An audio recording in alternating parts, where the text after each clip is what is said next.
पवार साहब, ABP news में आपका स्वागत है।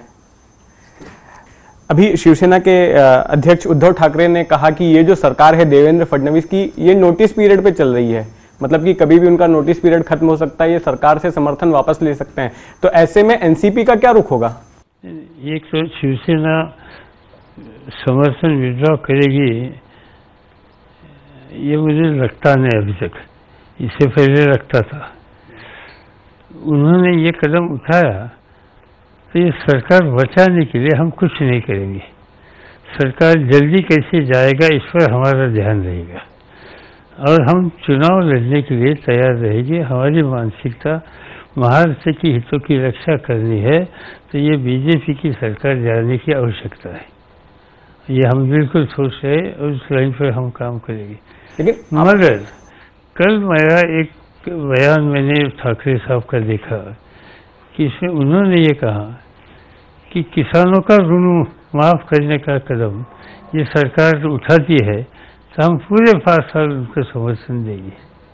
मुझे लगता है कि ठाकरे साहब ने जो बात की थी इससे पहले बीजेपी के खिलाफ, इससे एस्केप रूट ये दिया है कि ये एस्केप रूट से वो अपनी साथ कंटिन्यू करना चाहते हैं, वो अपनी हुकूमत छोड़ना नहीं चाहते और इसके लिए लोग पूछेंगे तो कुछ न कुछ लोगों के सामने दिखाना चाहिए और इसलिए ये बात उन्होंने दिखाई और फिर इनके साथ आगे के कारोबार करने की मंशा उनकी दिखाई दे रही है।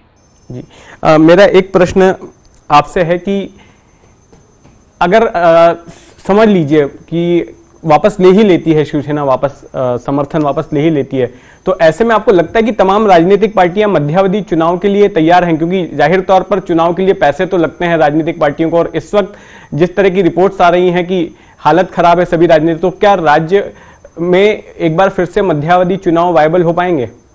नहीं, बात ऐसी है कि स्टेट में इलेक्शन आएगी, ये बात सच है कि नोटाबंदी करने के बाद बीजेपी छोड़कर बाकी सभी पॉलिटिकल पार्टी को इलेक्शन कैंपेन करना भी मुश्किल है। अभी आप यहाँ देखिए कि यहाँ के एक अखबार में एनसीपी की एक एडवर्टीजमेंट भी नहीं है, हम नहीं दे सकते। ये जो सब होर्डिंग लगे हैं ये किसके लगे हैं ये भी आप देख सकते हैं, क्योंकि ये नोटाबंदी होने से पहले ही शायद उन्होंने सब बंदोबस्त किया होगा, इसलिए उनको तकलीफ नहीं, बाकी राजनीतिक दलों को तकलीफ है।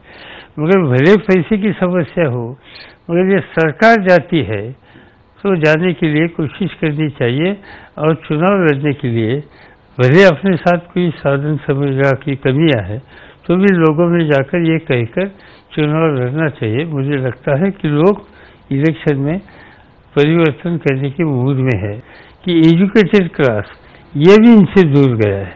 नोटबंदी से छोटा व्यापारी था वो, ये भी इनके खिलाफ है और इसलिए भले हमारे साथ साधन की कमियां हो, मगर लोगों का मूड आज बीजेपी सरकार के फेवरेबल नहीं है और इसलिए चुनाव होने की परिस्थिति पैदा हो जाएगी तो हम लोगों को खुशी हो जाएगी। अभी आप सरकार को के बारे में बोल रहे हैं, लेकिन मेरा एक सवाल है कि आपका और नरेंद्र मोदी जी के रिश्ता भी बड़ा मतलब अजीब लगता है। कभी आप उनकी तारीफ करते हैं, कभी वो आपकी तारीफ करते हैं, कभी आप उनको टारगेट करते हैं। बात ऐसी है कि नेशनल इंटरेस्ट की बात होती है, वहाँ हम राजनीति करते थे, मैं तो करता नहीं हूँ। और आज इस तरह से हुकूमत में बैठने के बाद जो जिम्मेदारी किसके कंधे पर है उसकी गरिमा रखने की बात जो आती है वो रखी नहीं जाती तो हम इसका स्वीकार नहीं करते। अच्छा, डॉक्टर मनमोहन सिंह की इंटीग्रिटी ऑनेस्टी के बारे में कोई कुछ बोल नहीं सकते, मगर मनमोहन सिंह साहब के बारे में जिस तरह का स्टेटमेंट उन्होंने पार्लियामेंट में दिया मुझे नहीं लगता प्रधानमंत्री पद की गरिमा रखते हैं। ये अच्छी बात नहीं, तो जो अच्छी बात नहीं वो अच्छा करने की आवश्यकता है।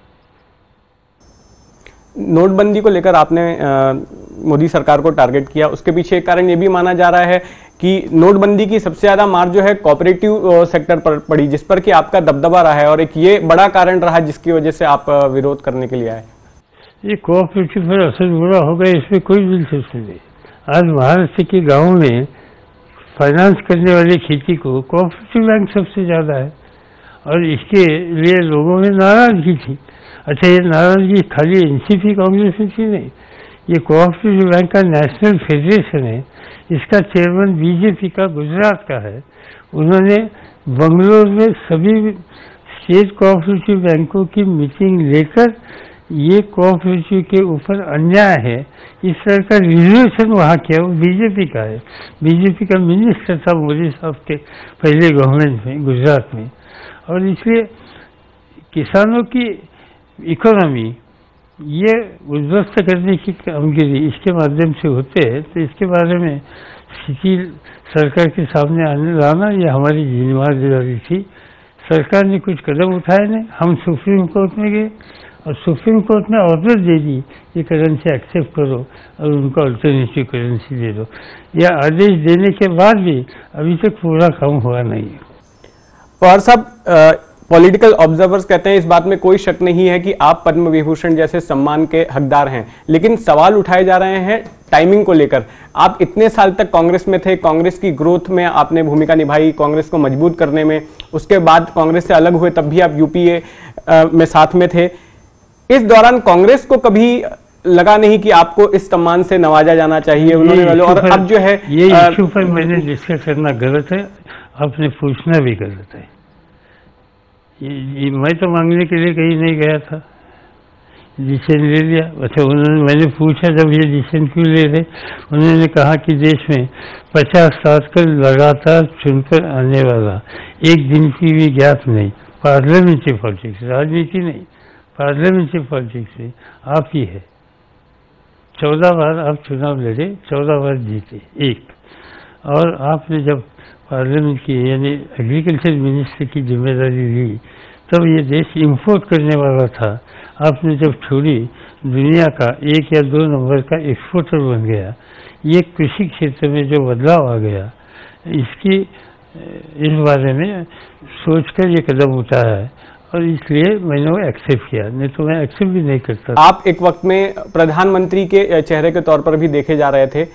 अभी प्रधानमंत्री तो हो नहीं सके, लेकिन क्या ऐसी इच्छा है कि आप देश के राष्ट्रपति या उपराष्ट्रपति बने? बिल्कुल नहीं, मैं प्रैग्मेटिक आदमी हूँ।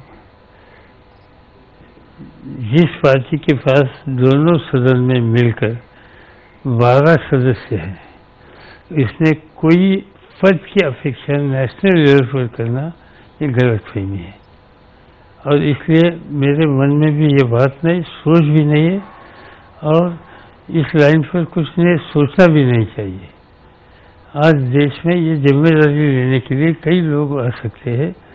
सरकार, बाकी सरकार के बाहर के दूसरे अन्य स्टेट गवर्नमेंट सब मिलकर इसमें कुछ कदम उठाएंगे और देश में एक स्टेबल नेतृत्व, देश की जिम्मेदारी संभालने वाली हाईएस्ट पोजीशन पर जरूर लाएंगे।